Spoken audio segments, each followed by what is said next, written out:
Have a go at this example. Find the value of ABC when A equals 2, B equals 5, and C equals 6. I'll show you the solution on the next slide.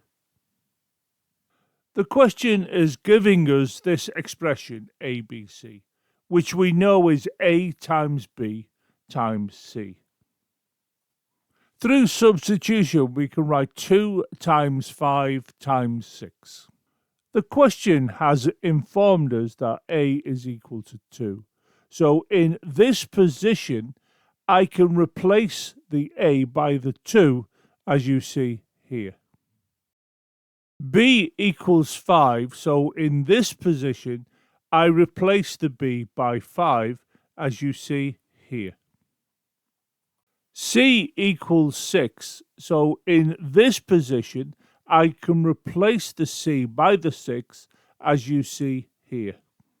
You have just observed what is referred to as substitution, where we use the numbers instead of the letters. 2 times 5 is 10, times 6 is 60, so we can write 60 here.